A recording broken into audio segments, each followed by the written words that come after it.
Good afternoon, everybody. Welcome. This is the third of our limited New Agent Accelerator webinar series that Aceable and PrepAgent have partnered up to do. This is the top 6 things new agents wish they knew. And we're going to get started here in just a second with Stu. Thank you for joining us today. If you have questions during the webinar, there's going to be some time for Q&A at the end. But if you have questions as we're going, the best place to ask those and to make sure that they get answered by either myself or Stu is to post them in Q&A. So Zoom has a Q&A feature. You'll see it at the bottom next to polls, between polls and participants. That is the best way to make sure that your question gets seen and answered. I will be here to monitor the chat and help out there as well. But that's how you should post your questions. So again, my name is Matt. I'm with Aceable, and without any further ado, I'm going to let Stu take over and introduce. Fantastic. So hello, everybody. So what I would love to do is I see a bunch of you saying, hey, you passed with our help over at PrepAgent. So I love hearing that. And what I want to say is this: first and foremost, good morning, good evening, good afternoon, wherever you are, whatever time zone you're in, welcome. So as Matt was saying, yeah, this is going to be our limited webinar series where we're going to be going over basically the things that personally, we as real estate professionals think that you should know, okay? Things that you should probably be aware of, things that I wish I knew when I was starting out in the real estate industry. So what I would love to do is this, because again, I know some of you do know me. So give me a big smile in the chat if you've been on any of my webinars before, you've watched any of my videos, helped you pass your exam. Give me a big smile in the chat. Okay, I see a bunch of people in there. Jim, oh man, Amanda, yeah, that's fantastic. So what I love doing is I love seeing students that are already familiar with me and have gotten some exposure. Someone said we love Stu. Well, I love you too. So this is a different setting for me though, because as you could see, you could actually see me. I'm on camera. This is a new thing for me. So I always laugh because what happens with me is this: everyone always says that I'm so animated, I'm so full of energy, and I always laugh because I'm not on camera. So you always get to not see me on camera, and you don't get to see the hand motions and everything. But this is literally how I do all of my webinars. So listen, a little bit about me, okay, and about what we're going to be going over today. So I started in real estate almost 20 years ago. Almost 20 years ago, I had a whole head of hair. I had a 6-pack. I was a young, svelte guy, and I got started in the year 2002. Okay, I'm not that old. No, I'm actually 39. So what happens is this: I started out when I was 18, and something that I will tell you is I started out at a different time in my life. You know, I was much younger getting into real estate. So for all of you who are young guns in real estate, hey, if you're under the age of 21 in real estate, okay, and you're just starting out, give me a big thumbs up, because I want to see how many young guns I have out there. Because listen, I like pointing out because you have unique you have unique hurdles when you get into real estate. So, you know, I know a lot of people who are struggling when they're young and everything. And listen, I'll also tell you this. In 2002, I had a lot of different hurdles just from the industry. We didn't have Google. Imagine this. I started in real estate when there was no internet. That was crazy. So we didn't have Google. I remember I literally had maps in the backseat of my car. And also, you know, a little bit more about me. I started out with a local yokel real estate company. And I will tell you this: I basically been to, I think that I've been to about like 13 or 14 brokerages. Gary just said he's 68 and he's ready to kick some, you know what. I had to point that out because, you know what, although, like I said, I'm pointing out my young guns because they have some unique hurdles. I love the enthusiasm from all the people who are getting into this later on in life. I'll tell you this: I love the what was I going to say? I love the enthusiasm, because I have a true passion for this. And that's what I think that with these webinars, you really kind of get to see my love for real estate, my love for helping all of you out. So what we're going to be going over today is going to be basically the 6 things that I think that you need to know, that you need to know when you're getting into real estate. And what I'm going to be doing is mind my eyes. I'm just trying to shuffle things around so they could see all your questions, see the chat going on and all that stuff. And I'm going to tell you the top 6 things that I think are super important. So the first and foremost, the most important thing to prevent you from being from basically falling out of the business is, how are you going to get business? Okay, how are you going to get business? Give me a thumbs up if everyone here is concerned with, all right, how am I going to put food on the table? How am I going to do this? Right? Like, I think that's, like, for me, that's the biggest fear that I think a lot of people get into. So you pass a real estate exam and then you go, oh man, I like, how am I going to survive? How do I put food on the table? You know, how do I provide for my family in this industry?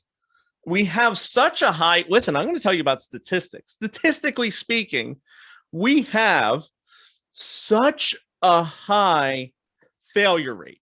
Now, I'm not saying that to scare you. I'm saying that to be as real as humanly possible. Okay. If you look at statistics, we have an industry that has one of the highest failure rates. And this is what I'm going to tell you.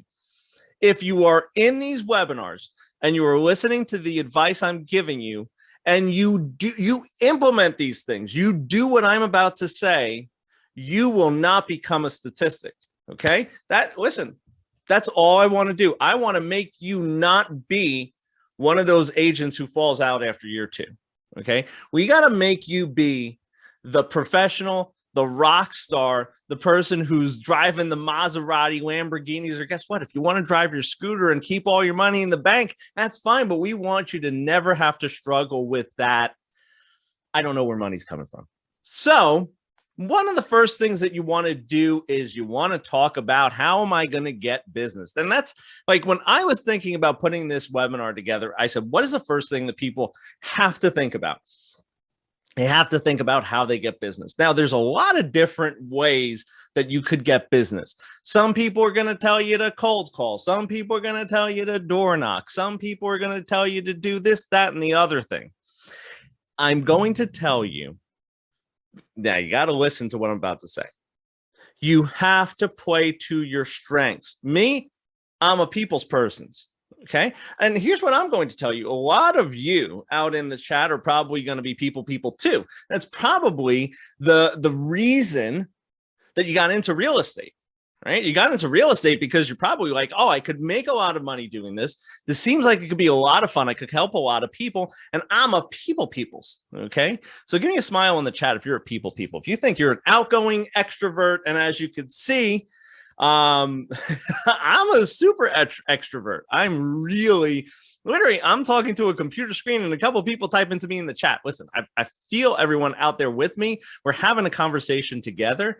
But I will tell you this, and someone just said, and you know what? I do love this. Someone said, I'm introverted. There's actually a lot of great resources too for introverted people. So I'm not going to leave you out of this. So extroverted people, and I'm just talking for me personally, I think, okay, what happens is this.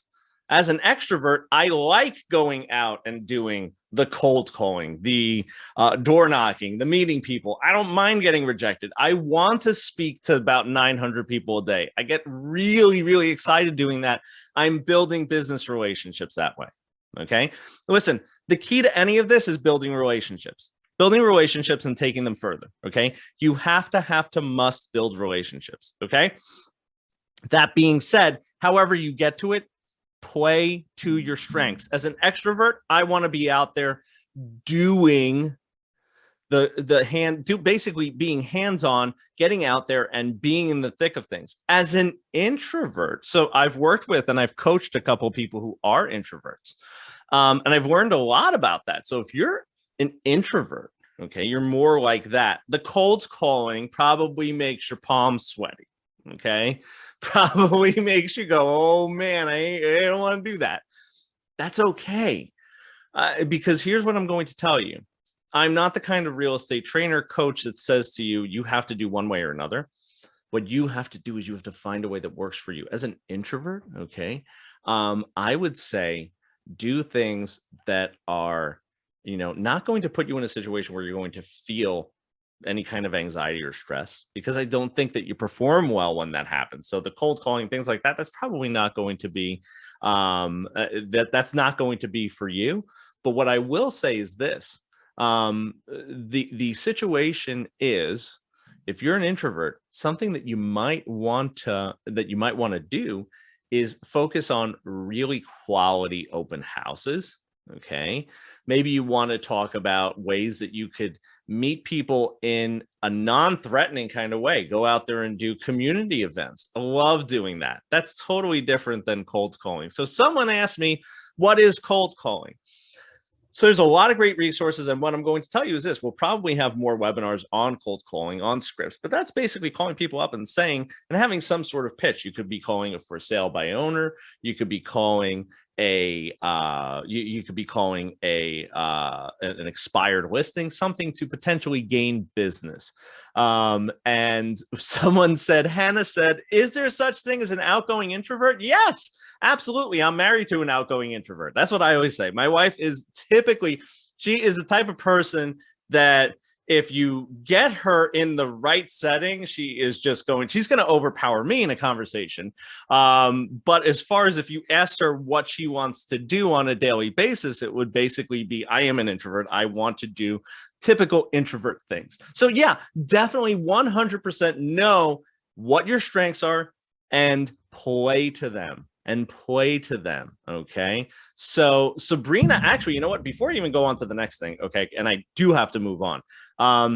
Sabrina said in the chat, I'm an introvert with strong extrovert qualities, and you're a transaction coordinator. That's a fantastic thing. And that's something that a transaction coordinator, for those of you who don't know, basically they're the ones who handle a lot of the clerical work for real estate agents. So that's something that's also, and keep this in mind too. Don't think, if you're an introvert and you're sitting there saying, how will I get business and how am I going to do this? Don't think that real estate is just basically going into the business and actually saying, hey, I need to do X, Y, and Z. Like I have to do real estate sales and all that kind of stuff. So transaction coordinator actually, I think, is a great position, doing some of the clerical behind the scenes administrative work. And I know some who are very, very successful, make more money than some real estate agents I know. So yeah, that was a great thing to add there. Thank you so much. And like I said, I am keeping my eyeballs on the chat. So thank you for putting that in there. Okay.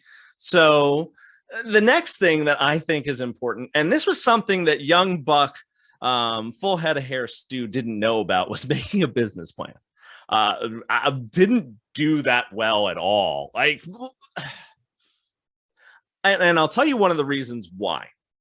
Number one, I didn't have, so again, I told you, because I want to put this in perspective, I didn't have the internet. You have an amazing set of tools. I didn't have an area where I could go to. I didn't have a Stu that I could go online, click a button and be like, oh man, I'm going to watch this guy give me some advice to get myself set up. You want to know what success looks like. Why do you want to know what success looks like? Okay. You want to know what success looks like so that you could gauge how much effort you have to put into things. All right. 19-year-old Stu, I didn't have to sell 15 homes in that year. I sold, 18, 19-year-old Stu sold, I think, like 4. And I thought that I was the bee's knees. Okay. I thought I was amazing. So the amount of effort that I needed to put into everything was not very high. I didn't have a lot of things that I needed to do on a daily basis. But what you need to do is you kind of have to back yourself into it. You have to get yourself to a point where what you're doing is you have to basically figure out, I need to sell this many homes. I need to do this to make myself satisfied. I need to do this to basically be successful in real estate. So then you have to figure out, okay, so how many homes do I need to sell? So how much effort do I need to put in? What is going to be the yield? And also too, I want you to think of what your minimum expectations are of yourself. Okay. Your minimum expectations of yourself are super, super important, because I actually tell people this all the time. And this is something that, listen, I want you to have this kind of mindset shift. A lot of people say set goals for yourself. I don't set goals. Nay. I don't do that anymore. I used to set goals. Goals are things that I could miss. Minimum expectations, it's a different mindset. That's basically me saying, I must do this. And that's what makes, listen, and I'm not saying all these things to make you fearful. I'm saying these things to make you understand the urgency in which you need to prepare yourself and you need to prepare your business.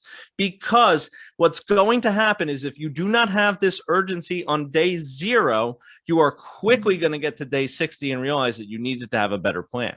That is why a lot of people do not succeed in this business. You have to have an intense urgency as far as hitting your goals. Because if you don't hit your goals and you have a family, then what happens is you're going to be at a point where you're going to miss the boat on a lot of things. And something that I also tell people too, what does a 5-year goal look like? So a lot of you, and especially I think as a younger version of myself, I did not focus on what a 5-year goal was. I literally was just trying to get to Friday. So that's something that honestly, I think that you really, really, really want to try to focus on is what are you going to do in 5 years? That's not super important when you're trying to make it past the first 2 to 3 months. But I think that that also will give you some perspective as to where maybe you want to go as far as a brokerage, things like that. It could help answer a lot of questions for you. So, and here's what's going to happen here. Let's see. So Rick had a question. Any metrics on how many new leads contacted turn into closed business and what's the ratio or percentage? Really hard to say, but I will say it's in the single digits. As far as every single statistic that I've seen, and I'm actually going to get to that too. So when you're talking about like putting in a new lead into the pipeline, that's actually my last thing, like follow up. So you really have to, the short answer to your question, and one of the reasons why I wanted to point this out, Rick, is you need to make a lot of contacts, a lot of contacts. Okay. You do, because this is a relationship business. It took me a long time to figure that out. And that's why I said, play to your strengths, figure out how you as an introvert, extrovert, introvert, whatever the case may be, figure out how you, okay, how you are going to build those relationships. So Sarah said about 1 to 3% conversion rate for new agents. Yeah, depending on where you go to, like you might see some on the high side of like 5, but I mean, you probably won't see anything about 5, as far as the conversion rate. Okay. So that's the situation there. Now, the next thing that I'm going to tell you, this is usually sticker shock, culture shock, really a big thing, especially for new agents. Budget. Oh man, every single thing's going to look like a shiny new object. Okay. It's gonna happen. You're going to sit there, you're gonna want every gizmo and gadget. Listen, I am a tech person. Listen, you could probably see my setup, see my stuff, like the headphone, the microphone, all this kind of stuff. I love toys and gadgets and gizmos. So I'm the kind of person that when I get into real estate, I'm going to tell you this so that you can laugh at me, okay? For those of you who know what I'm going to be speaking about. So some of my older people will, some of my younger people might not, okay? I had the very first my very first cell phone in real estate was a Nokia brick phone that you can play Snake on. Okay. I had a wired headphone similar to what I have here that would snake up the back of my suit jacket. And I had a Palm Pilot. Okay. Actually, no, I'm going to actually make you laugh a little more. So, okay. I had I had a compact one. Okay. That was the Windows one. And I said that when I got to a location that had internet, I shocked and amazed all of my coworkers that I could send an email that it would eventually connect to the internet and do that.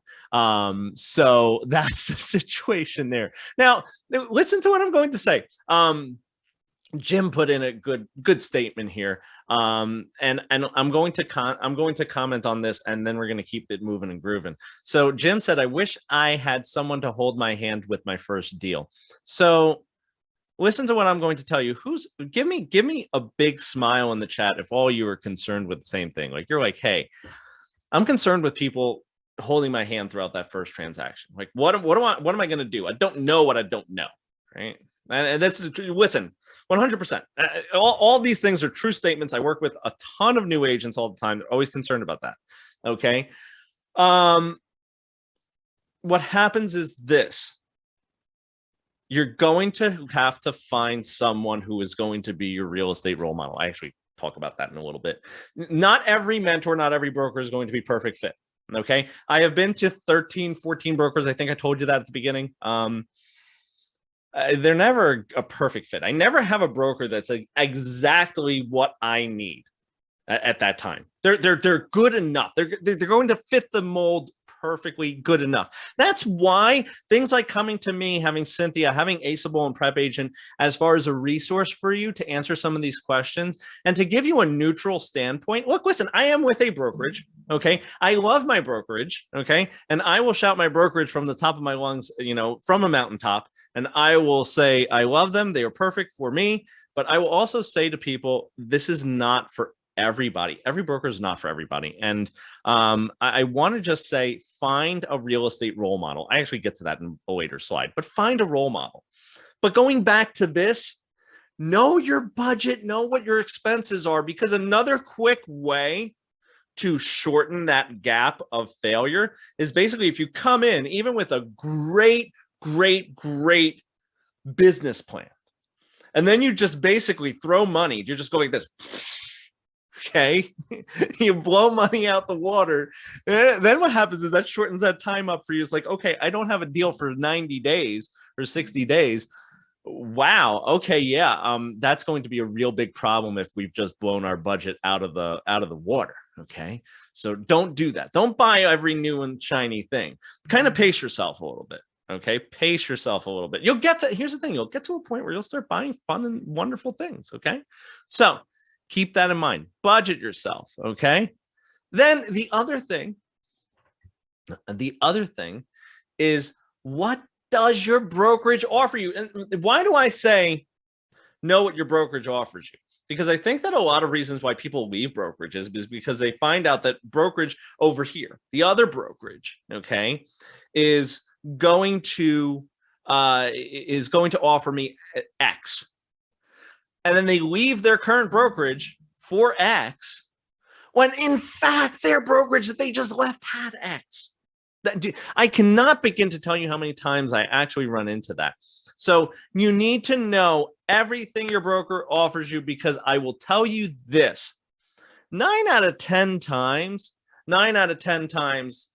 you probably don't fully understand every single thing that your brokerage offers you or every single option that is open to you. So please, please, please ask your broker, be clear and understanding of what it is they offer you.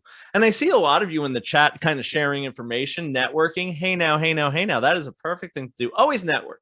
Okay. Always network, because I'm going to tell you something. I'm going to give you one of my favorite lines ever in the history of man. Okay. And this was going to be probably, like, just like I said, this is actually on my wall in my office over at the Jersey Shore. So, and I usually don't say that on the PrepAgent things. I usually don't tell my location. Maybe sometimes once in a while, but I'm over at the Jersey Shore, and I have an office overlooking water, and it's beautiful. I love it. I'm a water person. I'm a beach guy. That's why I usually wear beach clothes. That's another thing you don't see about me. And I love sharing that about myself, because again, we're developing a relationship as you come back and do more of these webinars. Okay. And please give us a thumbs up if you're liking this information that we're talking about. And Rick said Red Bank. Ooh, that is a really scary, close estimate as to where my office is. Yeah, and I love that you guys are enjoying this, because I enjoy doing this for you too. I get a real kick out of this. Okay. So what I was saying is this. I was saying, you know, really have to know what your broker offers you. Okay. You have to do that. Okay. Someone said they're from Florida. I love seeing all the different things in here. As I said, I was getting to the quote too. That was my thing. As you can see, I have ADHD, so I sometimes bounce back and forth, but I do get back to it. So what I'm going to tell you is this. My quote is, my network dictates my net worth. Okay. I wouldn't be here today speaking to all of you if I wasn't someone who networked constantly. Okay. Me meeting Joe was several years ago. And it was a really circumstantial thing where I was basically reaching out to just anybody and introducing myself, telling them what I did, my instructions, sending videos out, just basically introducing people and just helping people along the way. and it turned into an amazing, beautiful relationship. So yeah, your network is going to dictate your net worth. Okay. Put that on your wall, put that up there. And also too, listen, I'm a big fan of writing stuff down, putting them on your wall, motivating yourself. Okay. I love cross out goals and put minimum expectations. Boom. That's it. This is it. Get going, rock it out. So again, exhaust everything that your brokerage is going to be offering you. The next thing, Stu, I'm sorry, we had one question I wanted to answer while we're on this. Michael asked, is it better to get into a brokerage with less splits but more training, or is it better to try to get into a brokerage with higher splits but you're more on your own? Great question. All depends on your particular goals, and also too, it actually kind of plays into what I was actually about to talk about on the next slide, which is, who is your real estate role model? Like, who is it that you're trying to emulate, right? There's a lot of resources out there. Okay. There's a lot of resources out there as far as helping you get training, get education. But if you need a more hands-on approach, then that's something that it might be fine to go with a lower split. So here's the thing. And this is what I tell agents all the time. You know, if you give me 100% of zero, I'm making zero. Big old goose egg. Okay. If you give me 50% of 100,000, I've now made 50,000. But like I said, on paper, is it a worse split? Yes. Yes. You know, so it really depends. Like, if you're going to be in a situation, so like, I always try to look at the full picture, right? I try to look at the full picture and what makes sense to me. I have been in situations where I've done less training. I will tell you, I've been at 100% commission companies where I have gotten like 98% commission, and I have loved it. It was fantastic, wonderful. I still speak with that broker all the time. And then I have been at places where I have basically worked for a small salary and like a little bonus, and, you know, like, what do we put scraps together? And it was something that on paper, not as good as a 98%, but what happened was I was actually happier there with a lot of the tools that I had. So that's really a very you-centric question. That is something that you have to assess what your goals are, right? What your minimum expectations are for yourself, and what is going to position yourself to hit that best. Because again, a lower split with greater resources and more tools might not necessarily be worse than going for that higher split. Okay. So I've been in both situations, and both of them are not bad. They have their benefits. It's just a different thing. It's just a different thing. Okay. And the reason why I say to people that the training and all that kind of stuff is not as important, because there's so many resources. I mean, I put myself out there. We have the ongoing trainings with Aceable. We have these webinars. I mean, you could really supplement that. There's a lot of great resources online. You could listen. Some of the people that I follow online, you know, I love putting them out there. I love sitting there going, oh man, watch this person's webinar, watch that person's webinar, because it doesn't take anything away from me. And I think there's a ton of resources out there. So even if you did go with the higher split and you were very self-motivated to go out there and find resources, you could basically piecemeal your training yourself. Okay. Someone said in the chat, I'm feeling overwhelmed with choosing a brokerage. Listen to what I'm going to tell you. And I think I glazed over this, but I want to just say this. Don't feel overwhelmed. There's not a perfect brokerage, because what I think you're trying to do is find the perfect brokerage. Set your goals. Go to your brokerage and ask them, say, how are you going to help me achieve my goals? Here are my goals. How are you going to help me achieve them? I think that's the perfect question. That is honestly, like, if you want to know the question that is the game changer, listen, just literally write your goals down. Say, I want to sell one home a month. Let's just say that's it. Go to that, hand it to the broker and say, I want to sell one home a month. What is your plan to get me there? Done. Just hand it to them and just let them go, because they're going to tell you all the wonderful things in the world. It's basically, think of it this way. It's a situation where, bottom line is this. It's a situation where basically think of it as a first date or dating profile, where they're going to put all their best stuff out there. They're going to have their best picture out there. They're going to have their photo where they tuck out their neck like this, and then they're showing the double chin. So that's the kind of situation there. And Someone said in the chat, okay, and what did point 4 say? Know what your broker offers you. Someone said in the chat, I need ideas for tangible goals. Hey, Matt, maybe you want to put that down there as far as something that we could do in a future webinar, like goal setting or something like that, because I think that'd be a great topic. So thank you for that. That's actually fantastic. Okay. So again, find a real estate role model, whether that be me, Cynthia, someone else out there on the interwebs, because this can help supplement all the things that you're doing as far as a brokerage. And then the last thing is follow up. Listen, if you are not following up with all these business contacts and all the people that you're networking with and doing all this kind of stuff, this is going to be a situation where, okay, bottom line is this. It's a situation where it's basically like pouring water into a cup with a hole in it. If you do not have good follow-up, it means nothing, bupkis.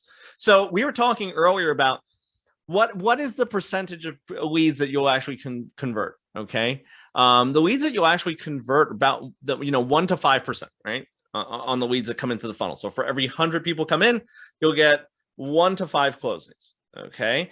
To get that, you really need to have good follow-up. If otherwise, here's the thing. I think that number 6, this should be number 1, okay?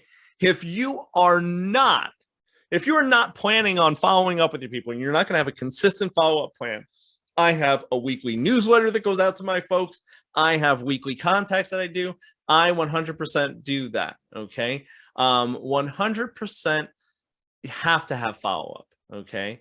And someone in the chat was basically, like I said, you haven't been introduced to me yet. I'm Stu. I'm from the PrepAgent team, and just want to remind you, we do have the real estate exam prep stuff, but we're going to be doing more of these crash courses. So what I want to do is, before we wrap up, because that's your top 6 things, the 6 things that I think if I were starting again, I would want to know right now. So please, if there's any other questions, feel free to type it into the chat. I know that I know Matt's going to be fielding any questions as well. Let me just get a sippy sip. Just give me 2 seconds.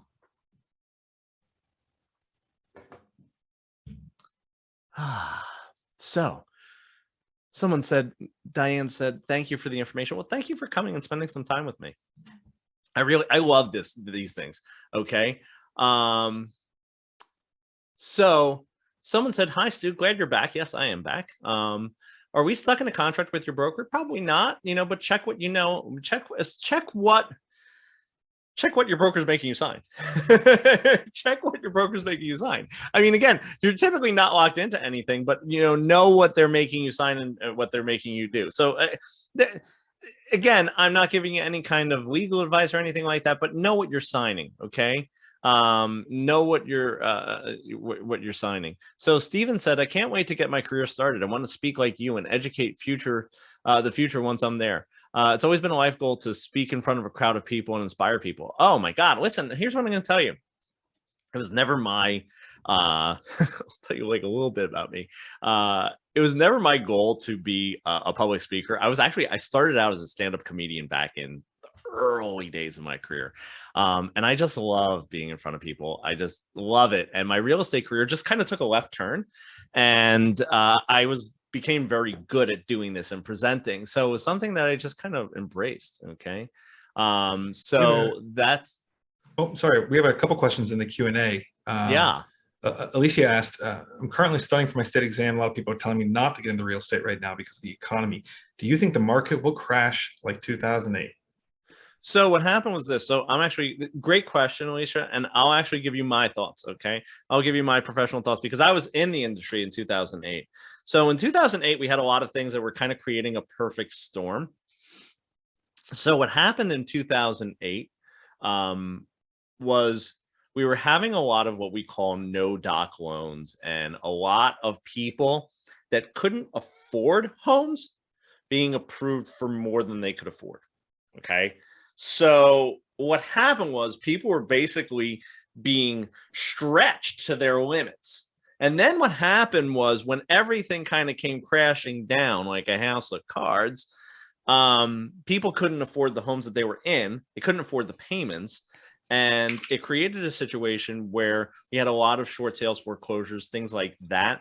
So the market got flooded with an inventory of that. I do not see right now a storm coming where we would have an inundation of those things, because lending regulations and rules have basically changed.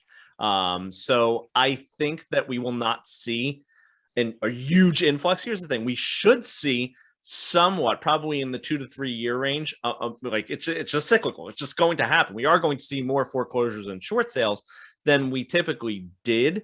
Okay, than we're seeing now. Okay, but right now we have an inventory issue. Once interest rates increase, okay, it'll knock some buyers out of the buying pool, which should normalize the market a little more. So I see us getting more to a normal market, more so than a bad market like we had in comparison to 2008. But let me just say this, and one of my favorite coaches, one of my role models, always says this: in the best market, in the worst market, in the crash of 2008, there was a home being sold every single day. You just got to be the person selling it.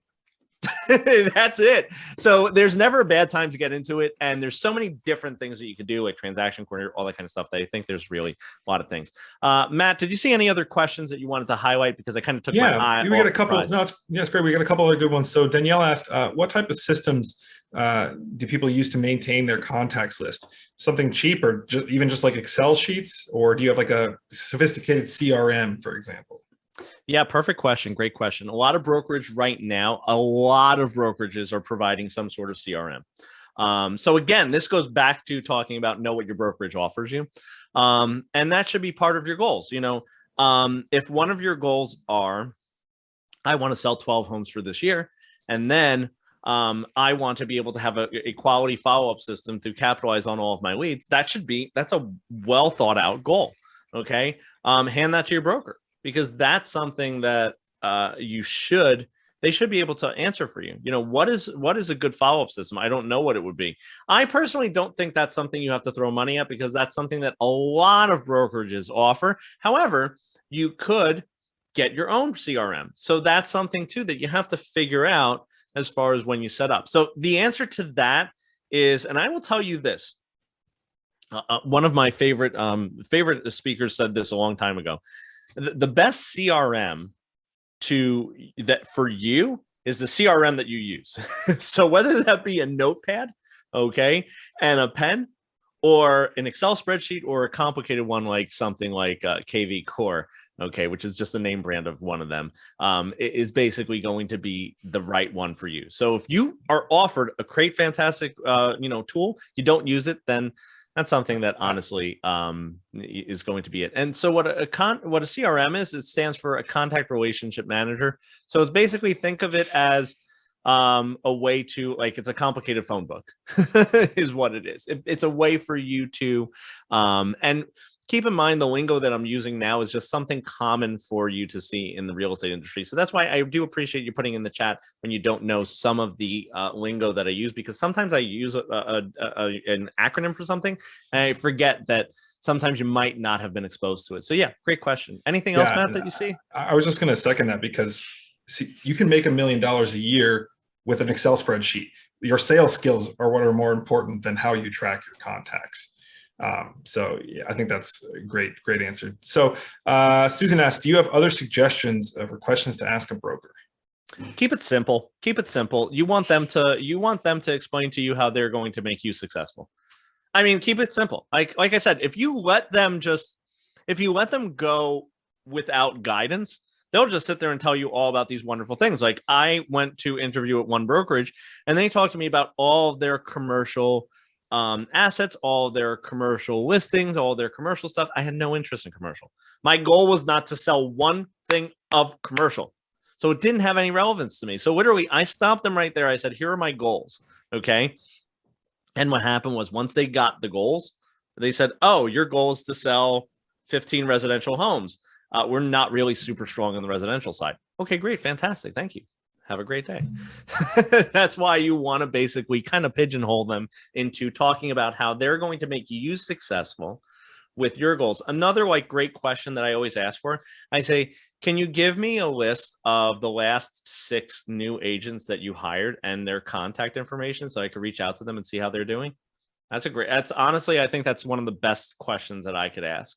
You know, can you tell me the last 6 agents that you had and what they're doing now and what their numbers are? You know, like what are they doing? You know, that's something that's very telling, very, very quickly, very, very quickly. Like, so literally those 2 things, honestly, you could have a really great picture with those 2 things. And obviously, Matt, you know, before we wrap up, is there anything else? I'm sure that we could go for like another 2 hours if we wanted to. Yeah, we'll do a few more questions. We're gonna Fair end enough. here. We're gonna end here about 12:45. So get through a couple more here. Fair enough. Fair enough. Okay, here we go. How do we find investors and high-end clients? Where do we find them? How do we reach out to them? Listen, go to where, what I always tell people is this: go to places where high-end clients live, eat, breathe, and sleep. I am someone that I very much so like building relationships. So as far as I'm concerned, I frequent a lot of, so I will tell you where I go. Okay. But what happens is I'm using this as an example. I'm saying to you, think and brainstorm of things that might be in your area. So me personally, I regular a cigar lounge and a steakhouse. And I speak with a lot of people. Like I'll sit at the bar and I will talk to people and we'll just be talking. Literally, what I will tell you is this. That is one of my greatest sources of high-end business, is basically going to the cigar lounge and just being stew. Okay. That's something that it works for me. Okay. It works for me as far as that's concerned. So I think that that's something that you really want to focus on, building relationships. Okay. Yeah, that is a jazz bass back there. And that is a Music Man. For those of you who were, Miguel said that, and, really observant. Yeah. Very, very good. You picked them both out. So I had to point that out. I'm sorry. When someone literally calls out both of my guitars, very impressive. So yes, that is it. So Susan asked, do we need a broker before we take the state exam? Feels like I'm going in to meet with a broker and I don't have anything to offer if I don't have my license yet. Doesn't matter. I interview people all the time, because here's the thing. It's all about building business relationships. Again, as a broker who is hiring new agents, I want to meet with you at every point of your career. I want to meet with you when you're with a broker and you're happy. I want to meet with you before you get your license. So the right broker is going to speak to you and know what point you're at. They're going to be understanding of where you are. And I think that they're going to take it into the right direction. So yeah, I don't think there's anything, you shouldn't feel that you're in the wrong for going to that brokerage, because I think that a good broker will be able to kind of navigate you, guide you, and should make you feel welcome, and should make you feel like you're in a safe spot to ask questions and inquire and kind of get your ducks in a row. So yeah. So this is our last one. Christina asks, with so many niches in real estate, thoughts on how to figure out what to concentrate on? Loaded question. Almost 20 years in the business. If you told me day one that I would be sitting here doing this, I would have laughed at you. I would have been like, no way, Jose. So I always tell people to kind of roll with the punches and explore different areas. I've been in brokerages where I've gotten paid a salary. I've traveled the country training, speaking in front of groups as large as like 5,000 people, being keynote speaker of different places. Like, I have done a lot of different things. And with so many niches in real estate, it's going to be a situation where I think that there's no wrong answer. You could basically get to a point where you could find happiness in a lot of different things. But what I always say is be open to it and always explore different things.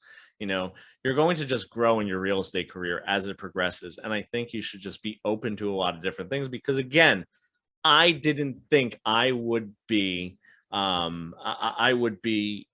basically doing what I'm doing right now. And Jim actually asked me, how do you stay so relaxed when speaking with people?